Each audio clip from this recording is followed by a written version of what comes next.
Hi all, welcome to my YouTube channel PSC solutions. അപ്പോൾ നമ്മൾ ഇന്നും UPSCയുടെ ക്വസ്റ്റ്യൻസ് ആണ് പ്രാക്ടീസ് ചെയ്യുന്നത്. 2001 തൊട്ട് 2003 വരെ ചോദിച്ച UPSCയുടെ പ്രിലിംസ് കോൺസ്റ്റിറ്റ്യൂഷനുമായിട്ട് ബന്ധപ്പെട്ട ക്വസ്റ്റ്യൻസ് ആണ് ഇന്ന് നമ്മൾ പ്രാക്ടീസ് ചെയ്തത്. ഓക്കെ, അപ്പോൾ നമുക്ക് ഫസ്റ്റ് ക്വസ്റ്റ്യനിലേക്ക് കടക്കാം. In what way does the Indian Parliament exercise control over the administration? ഏത് വഴിയിലൂടെയാണ് നമ്മുടെ ഇന്ത്യൻ പാർലമെന്റ്, നമ്മുടെ പാർലമെന്റ് അഡ്മിനിസ്ട്രേഷൻ എന്ന് പറഞ്ഞാൽ എന്താ, ഭരണം, അതിന്റെ മേലുള്ള കൺട്രോൾ എങ്ങനെയാണ്, നിയന്ത്രണം എങ്ങനെയാണ് എക്സസൈസ് ചെയ്യുന്നത്? ഉത്തരം ഓപ്ഷൻ ബി ആണ്, through parliamentary കമ്മിറ്റികളിലൂടെയാണ്. Okay,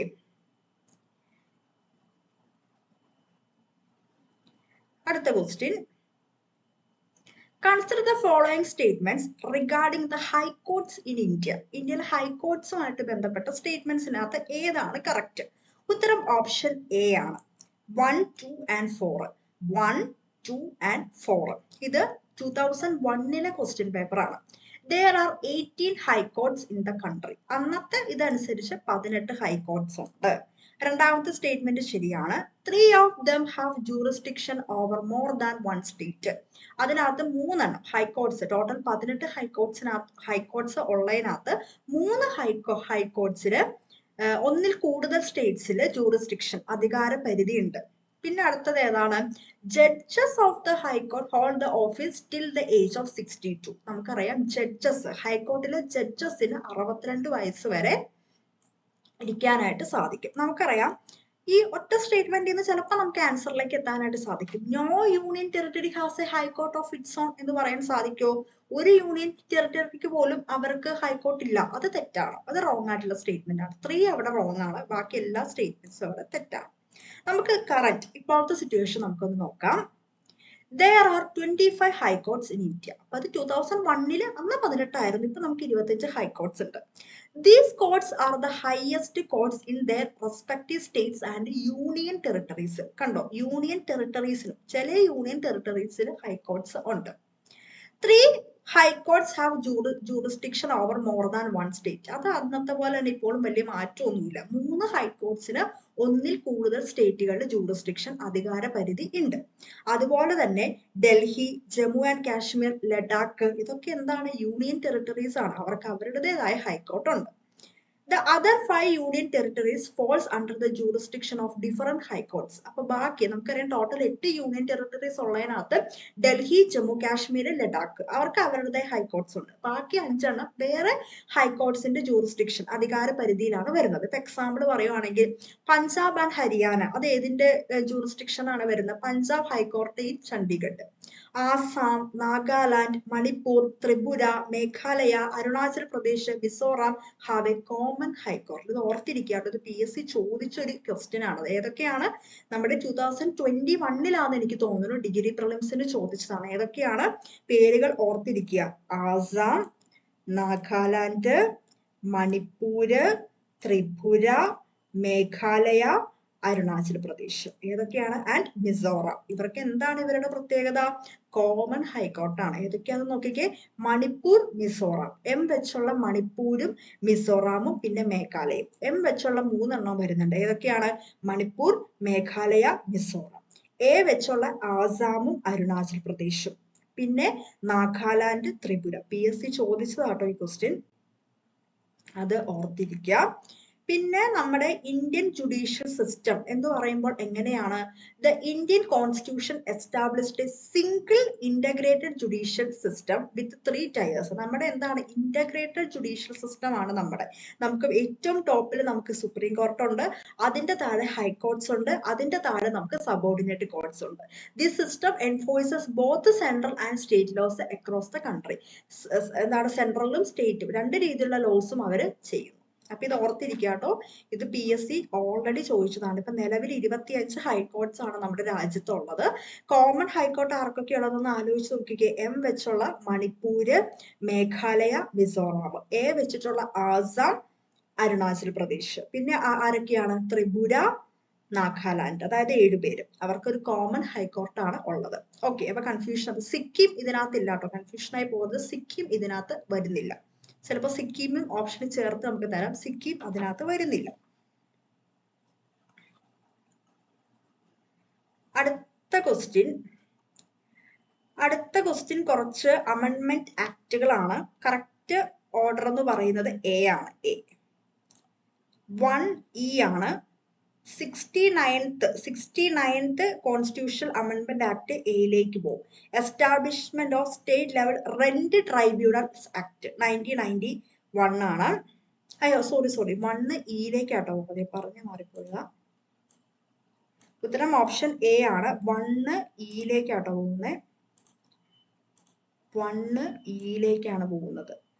according the status of national capital territory to Delhi ആണ്. 1 ഇയിലേക്ക് പോയി. 2 എയിലേക്ക് 75th കോൺസ്റ്റിറ്റ്യൂഷൻ അമെൻമെന്റ് act establishment of state level rent. 3 പോകുന്നത് ഡിയിലേക്കാണ്. 18th വരുന്നത് accepting the recommendations of the 10th finance commission. 4 വരുന്നത് ബിയിലേക്കാണ്. No reservation for scheduled caste in panchayats in Arunachal Pradesh.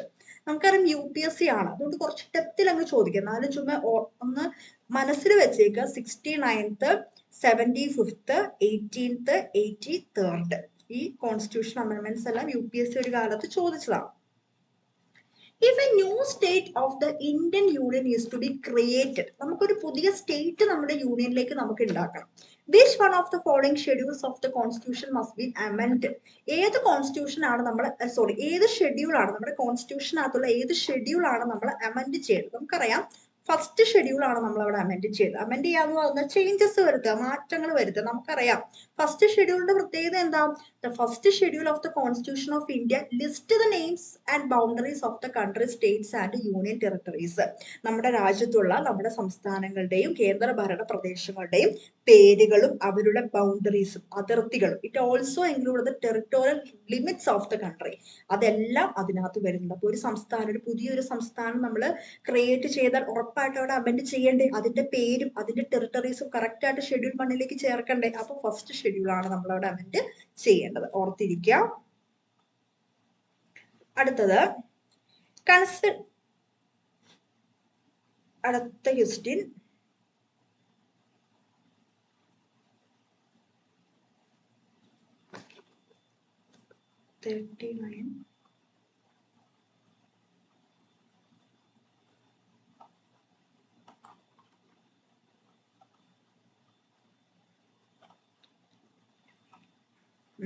അടുത്ത ക്വസ്റ്റ്യൻ ഇത് നമ്മൾ പലതും കേൾക്കുന്നതാണ്. ഉത്തരം ഓപ്ഷൻ എ ആട്ടോ വരുന്നത്. 51 ഉത്തരം ഓപ്ഷൻ എ ആണ്. 1A ആണ്. Election of the president of India, article 54. Important ആട്ടോ, ചോദിച്ചിരിക്കുന്നതാണ്. 1A ആണ് election of president of India. 75 ഇത് വളരെ ഇമ്പോർട്ടന്റ് ആർട്ടിക്കിൾ ആണ്. Appointment of the prime minister and council of ministers. നമ്മുടെ കളക്റ്റീവ് റെസ്പോൺസിബിലിറ്റി, കൂട്ടുത്തരവാദിത്ത ഭരണം എന്ന് പറയുമ്പോൾ അതിനകത്ത് കയറി വരുന്ന ആർട്ടിക്കിൾസ് ആണ് 74ഉം 75ഉം എന്ന് പറയുന്നത്. ചോദിച്ചതാണ് എക്സാമിന്. 75 എന്ന് പറയുന്നത് നമ്മുടെ പ്രൈം മിനിസ്റ്ററിന്റെ കൗൺസിൽ ഓഫ് മിനിസ്റ്റേഴ്സിന്റെ അപ്പോയിന്റ്മെന്റ് ആണ്. 3C ആണ് appointment of governor of A state. Very very important അല്ലേ? ഇത് 164 ഏതാണ്? Appointment of the chief minister and council of ministers of A state. അതാണ് 164. എനിക്ക് തോന്നുന്നു 163ഉം 164ഉം നമ്മുടെ സ്റ്റേറ്റിലെയും 74ഉം 75ഉം നമ്മുടെ സെൻട്രലിലെയും കളക്റ്റീവ് റെസ്പോൺസിബിലിറ്റി ആയിട്ട് ബന്ധപ്പെട്ട, അതായത് പാർലമെന്ററി ഫോം ഓഫ് ഗവൺമെന്റുമായിട്ട് ബന്ധപ്പെട്ട ആർട്ടിക്കിൾസ് ആണ്. ഷുവറായിട്ടും ഓർത്തിരിക്കുക. അതുപോലെ തന്നെ ഈ appointment of the governor of A state, article 155, അത് ഷുവറായിട്ടും ഓർത്തിരിക്കുക. കാരണം ഗവർണേഴ്സ് ഒക്കെ ആയിട്ട് പല ഇഷ്യൂസ് നമ്മൾ കാണുന്നതാണ്.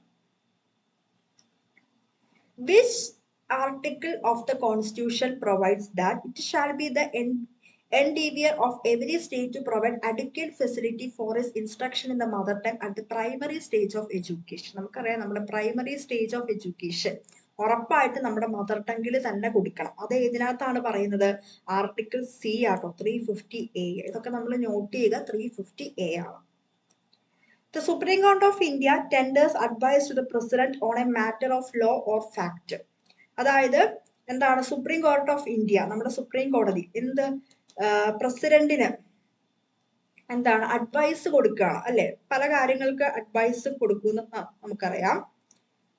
അപ്പോ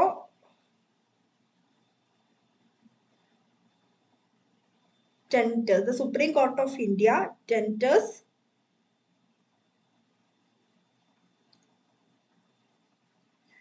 advice to the president on a matter of law or fact. എങ്ങനെയാണ് ഉത്തരം ഓപ്ഷൻ ബി ആണ്.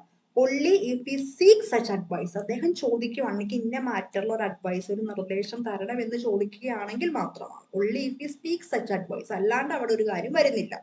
നോട്ട് ചെയ്യാട്ടോ. അടുത്തത് which one of the following duties is not performed by the Comptroller and Auditor General of India? CAG-യുടെ duties അല്ലാത്തത് ഉത്തരം option D ആണ്. To control the receipt and issue of public money and to ensure that the public revenue is launched in the extent. Control ചെയ്യുന്ന ഒരു duty അദ്ദേഹത്തിനില്ല. Controller and auditor general of India എന്ന് നമ്മൾ പറയുമെങ്കിലും അദ്ദേഹത്തിന് audit ചെയ്യാനുള്ള അവകാശമാണ് ഉള്ളത്. ഓർത്തിരിക്കുക, കാര്യം പേരിൽ അങ്ങനെ വരുന്നുണ്ടെങ്കിലും to control the receipt and issue of public money, control ചെയ്യുന്ന കാര്യം പബ്ലിക് മണി, പൊതുസ്വത്ത്, അങ്ങനെ ഒരു കാര്യം എന്താണ് അവിടെ വരുന്നില്ല. പക്ഷേ to audit and report on all the expenditure from the consolidated fund of India, അതുപോലെ തന്നെ contingency funds and public accounts, അതുപോലെ തന്നെ trading, manufacturing, profit and loss accounts, ഇങ്ങനെയുള്ള എല്ലാ അക്കൗണ്ട്സും എല്ലാ ഫണ്ട്സും, consolidated fund, contingency fund, public accounts, trading, manufacturing, profit and loss accounts, ഇതിന്റെ എല്ലാം എന്താണ് ഓഡിറ്റ് ചെയ്യും, അത് റിപ്പോർട്ട് ചെയ്യുന്ന അദ്ദേഹത്തിന്റെ ഡ്യൂട്ടിയാണ്. പക്ഷെ എന്താണ് കൺട്രോൾ എന്ന് പറഞ്ഞൊരു കാര്യം അവിടെ വരുന്നില്ല. Which one of the following statements correctly describe the fourth schedule of the Constitution of India? അതെന്താ പറയുന്നത് ഫോർത്ത് ഷെഡ്യൂൾ? ഉത്തരം ഓപ്ഷൻ ഡി ആണ്. It allocate seats in the council of States. അവിടുത്തെ സീറ്റ്സിന്റെ അലോക്കേഷൻ ആണ് വരുന്നത്. ഓർത്തിരിക്കാട്ടോ, ഷെഡ്യൂൾസ് എല്ലാം ചോദിക്കാറുള്ളതാണ്. അടുത്തത് കണ്ടോ, നമ്മൾ പഠിക്കുന്നതാണ്. അതായത് നമ്മൾ ആർട്ടിക്കിൾസ്, നമ്മുടെ ഫണ്ടമെന്റൽ റൈറ്റ്സ് ആയിട്ട് ബന്ധപ്പെട്ട articles, right to equality, right to freedom of religion, അതൊക്കെ നമ്മൾ പഠിക്കുന്നതാണ്. അതിനകത്ത് നമ്മൾ 14 തൊട്ട് 18 വരെ റൈറ്റ് ടു ഇക്വാലിറ്റി ഒക്കെ നമ്മൾ പഠിക്കുന്നതാണ്. പക്ഷെ ഇവിടെ കണ്ടോ, ഒരു സബ് ക്ലോസ്, ഉള്ളിലുള്ള ക്ലോസസ് ആണ് ചോദിച്ചിരിക്കുന്നത്. വേണമെങ്കിൽ എക്സാം ടഫ് ആക്കണമെങ്കിൽ വേണമെങ്കിൽ എന്താണ് അങ്ങനെയും വേണമെങ്കിൽ ചോദിക്കാട്ടോ, എക്സാം ടഫ് ആക്കണമെങ്കിൽ വേണമെങ്കിൽ അങ്ങനെയും ചോദിക്കാം. ഓക്കെ,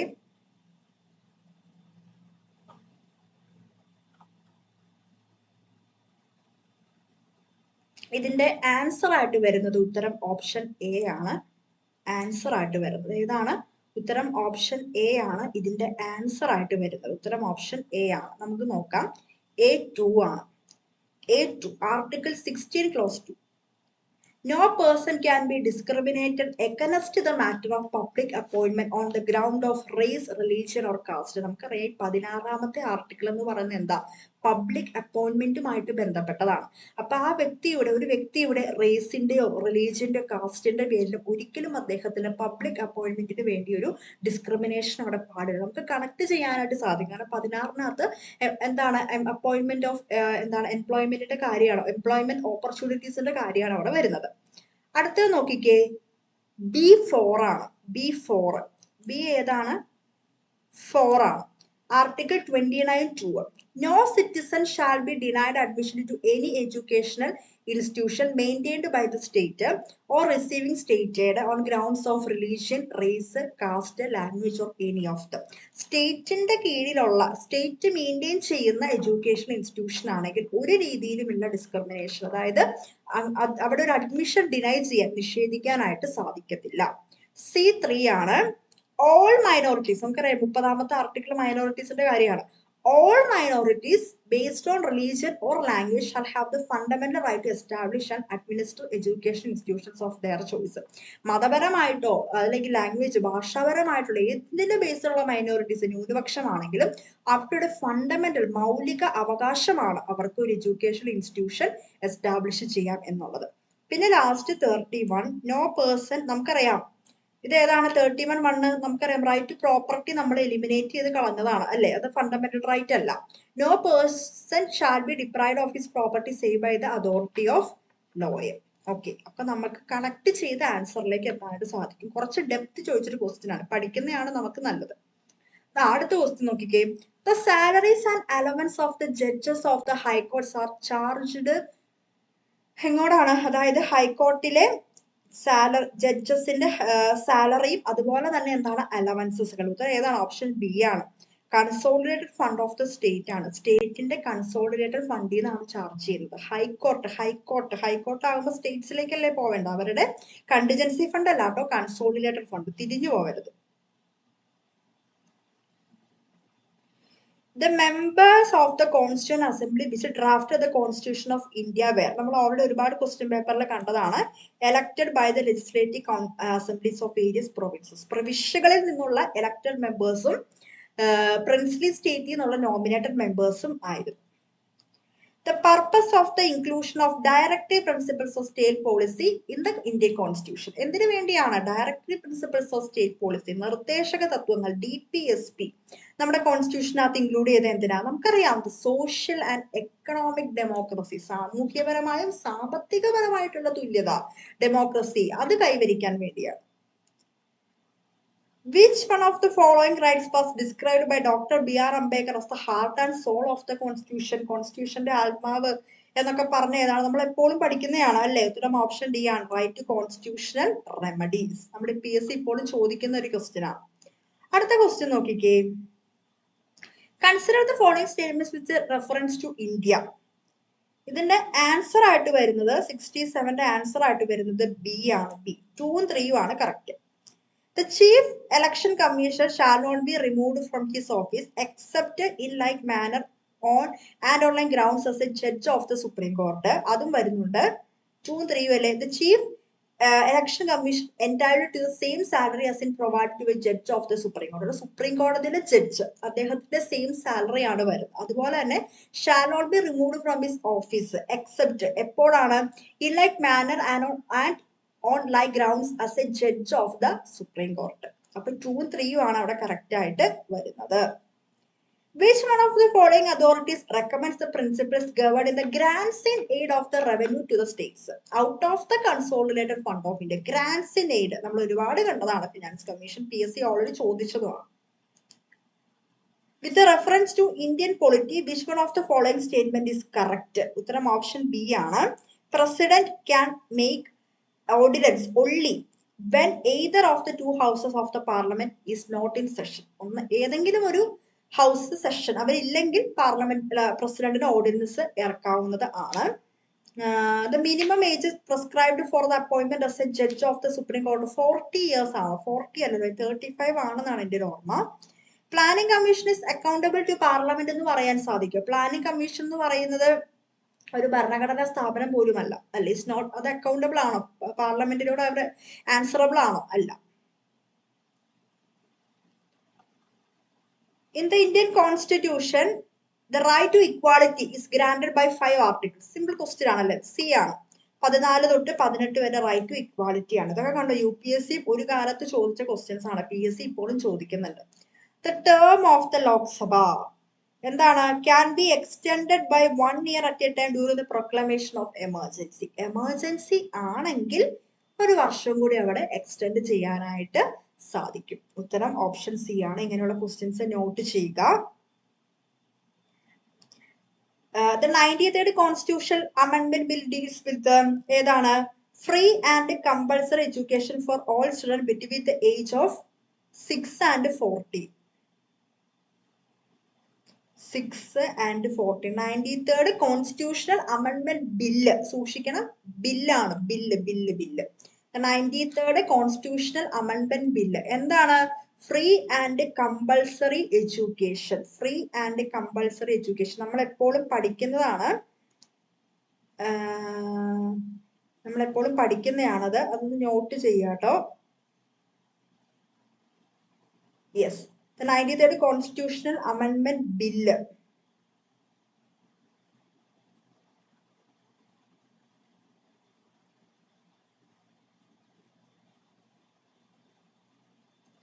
ബില്ലാണ്.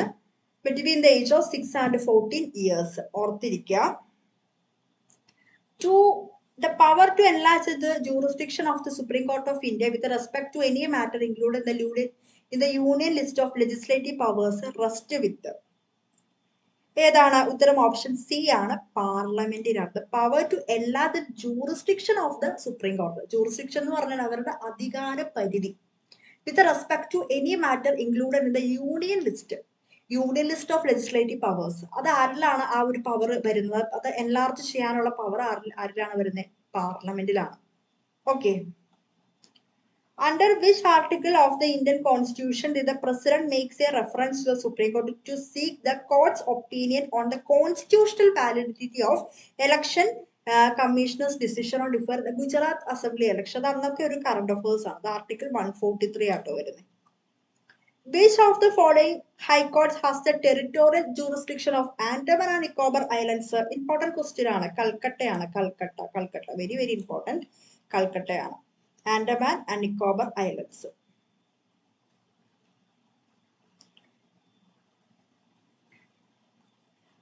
Consider the following statements. ഏതൊക്കെയാണ് കറക്റ്റ് എന്നാണ് പറഞ്ഞിരിക്കുന്നത്? 1 ഉം 2 ആണ് കറക്റ്റ്. 18A 1 ഉം 2. While members of Rajya Sabha are associated with the committees of public accounts and public undertakings, members of committees on estimate are drawn entirely from Lok Sabha. പിന്നെ വരുന്നത് the Ministry of Parliamentary Affairs works under the overall direction of Cabinet Committee on Parliamentary Affairs. കുറച്ച് ഡെപ്തിലുള്ള question ആണ്, എന്നാൽ നമുക്കൊന്ന് not ചെയ്ത് വെക്കാം. As per Indian protocol, who among the following ranks highest in the order of precedence? ഇതിനകത്ത് ആർക്കാണ് മുൻഗണന? പ്രഥമ ഗണന വരുന്ന ആർക്കാ? പ്രസിഡൻസ് വരുന്ന ആർക്കാ? Governor of A state within he state ആട്ടോ. ഉത്തരം ഓപ്ഷൻ സി ആണ്. അദ്ദേഹത്തിന്റെ ആ ഒരു സ്റ്റേറ്റിൽ ഇത് വെച്ച് നോക്കുമ്പോൾ governor of A state within his state. Which one of the following statements is correct? ഉത്തരം ഓപ്ഷൻ സി ആണ്. Among all the states of India, Maharashtra publishes the largest number of newspapers. അന്നത്തെ ഒരു കറണ്ട് അഫയർ ആണത്. Which one of the following articles of the Indian Constitution provides that it shall be the duty of the Union to protect every state against external aggression and internal disturbance? Very very important. നമ്മൾ കാണുന്നതാണ്. ഉത്തരം option D ആണ്. Article 355 ആണ്. നമ്മുടെ നാട്ടിന്റെ ഉള്ളിൽ തന്നെ നമ്മുടെ സ്റ്റേറ്റിന് ഒരു എക്സ്റ്റേണൽ അഗ്രഷനോ ഇന്റേണൽ ഡിസ്റ്റർബൻസ് ഒക്കെ ഉണ്ടാവും, നമ്മളെ പ്രൊട്ടക്ട് ചെയ്യേണ്ടത് യൂണിയൻ സെൻട്രൽ ഗവൺമെന്റിന്റെ ഉത്തരവാദിത്തമുള്ളത് ആർട്ടിക്കിൾ 355 പറയുന്നത്. 352 national emergency, 356 presidents rule, 360 financial emergency. ഓർത്തിരിക്കുക, വെരി വെരി ഇമ്പോർട്ടന്റ് ടോപ്പിക്. അടുത്തത് നമുക്ക് അറിയാവുന്ന ഒരു ക്വസ്റ്റ്യൻ ആണ് അല്ലെ. 52ന്റെ ആൻസർ വരുന്നത് ഡി ആണ്. നമുക്കറിയാവുന്ന ഒരു ക്വസ്റ്റ്യൻ ആണ്. Directory principles of state policy നമ്മൾ എവിടെ നിന്നാണ് എടുത്തത്? DPSP അയർലൻഡ് ആണ്. ഫണ്ടമെന്റൽ റൈറ്റ്സ് നമുക്കറിയാം, USA ആണ്. പിന്നെ ഏതാണ്? Concurrent list in union state relations, അതേതാണ്? നമുക്കറിയാം, ഓസ്ട്രേലിയ ആണ്. പിന്നെ ലാസ്റ്റത്തെ ഏതാണ്? 2 Canada. India as a union of states with greater power to the union, അത് കാനഡയിൽ നിന്ന് എടുത്തതാണ്. നമുക്കറിയാവുന്നതാണ്. PSC ഇപ്പോഴും ചോദിക്കുന്നതാണ്, ഉറപ്പായിട്ടും നോട്ട് ചെയ്യുക. Which one of the following bills must be passed by each house of the parliament, Indian parliament, separately by special majority? പ്രത്യേക ഭൂരിപക്ഷം വേണം. അതേതാണ്? ഉത്തരം ഓപ്ഷൻ ഡി ആണ്. Constitutional amendment bill. Constitutional amendment bill ആണെങ്കിൽ must be passed by each house of the Indian parliament separate. 2 house, ലോക്സഭയും രാജ്യസഭയും special മജോറിറ്റിയോട് കൂടി തന്നെ 2 ഇതിനകത്തും പാസ് ചെയ്യണം, സെപ്പറേറ്റ്ലി തന്നെ പാസ് ചെയ്യണം. ഓർത്തിരിക്കുക, കോൺസ്റ്റിറ്റ്യൂഷണൽ അമെൻഡ്മെന്റ് ബില്ലാണ്. Which one of the following statements is correct? There is no constitutional bar for a nominated member to be appointed union minister. There is no constitutional bar for a nominated member to be appointed union minister. Nominated member ആയിട്ട് വരുന്ന ഒരാൾക്ക് ഒരു constitutional ഇതവിടെ വരുന്നില്ല എന്നാണ് പറയുന്നത്. തെറ്റല്ലേ? Only Rajya Sabha and non Lok Sabha can have nominated members ആണ്. അല്ല, രാജ്യസഭയിലേക്ക് 12 പേരും ലോക്സഭയിലേക്ക് 2 പേരുമാണ്. അടുത്തത് ഉത്തരം ജോയിന്റ് സെഷനായിട്ട് ബന്ധപ്പെട്ടതാണ്. ഇതിന്റെ ആൻസർ വരുന്നത് ഡി ആണ്. എല്ലാം കറക്റ്റ് ആണ്.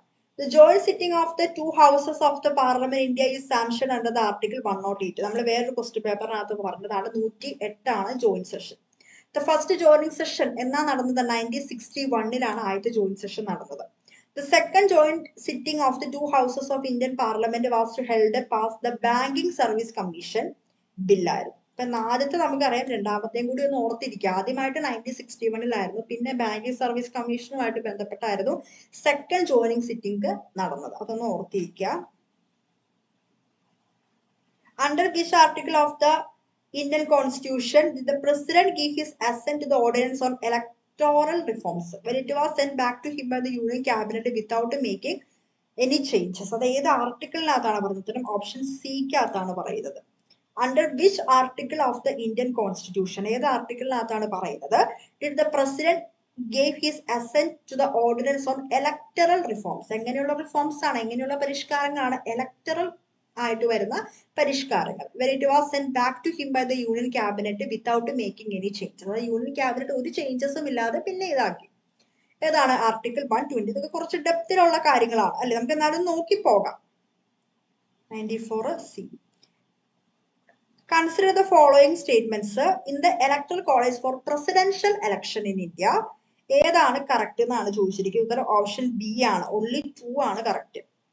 The value of the vote of an elected member of a parliament equals. The value of the vote of elected member of parliament ആണ് വരുന്നത് അല്ലെ, elected member ആണ് വരുന്നത്. elected member ആണ് വരുന്നത്. ഉത്തരം ഓപ്ഷൻ ബി ആണ്. Which of the following constitutional amendments are related to raising number of members of Lok Sabha to be is to elected from the states? അതായത് which of the constitutional amendments are related to raising the number of members of Lok Sabha? അതായത് ലോക്സഭയിലേക്കുള്ള number of മെമ്പേഴ്സും elected from the state. അത് ഏതൊക്കെയാണ്? ഏതൊക്കെ constitutional അമെൻമെന്റ്സ് ആണ് വരുന്നത്? ഉത്തരം ഓപ്ഷൻ സി ആണ്. 7th ഉം 31st ആണ്. 7th ഉം 31st ആണ്. Okay. The 9th schedule to the Indian Constitution was added by. 9th schedule ഏതിലൂടെയാണ് ആഡ് ചെയ്തത്? ഉത്തരം ഓപ്ഷൻ സി ആണ്. ഫസ്റ്റ് അമെൻമെന്റ് ആണ്. ഫസ്റ്റ് അമെൻമെന്റ്. The 9th schedule to the Indian Constitution was added by first അമെൻമെന്റ് ആണ്. എ ആണ്. ഓക്കെ, അപ്പൊ നമ്മൾ 2001 തൊട്ട് 2003 വരെയുള്ള ക്വസ്റ്റ്യൻസ് ആണ് കണ്ടത്. ചില ക്വസ്റ്റ്യൻസ് ഒക്കെ കുറച്ച് ഡെപ്തിലുള്ള ക്വസ്റ്റ്യൻസ് ആണ്. പക്ഷെ എന്നാലും നമ്മളൊന്ന് നോക്കി പോവുക, നമ്മുടെ ഭാഗ്യത്തിന് എങ്ങാനും ചോദിച്ചാലോ. കാരണം അതിനകത്ത് പല ക്വസ്റ്റ്യൻസും PSC ഇപ്പോഴും ചോദിക്കുന്നതാണ്. അപ്പോൾ ക്ലാസ് ഇഷ്ടപ്പെടാതെ ഒന്ന് ലൈക്ക് ചെയ്യുക, ഷെയർ ചെയ്യുക, സബ്സ്ക്രൈബ് ചെയ്യുക. Thank you.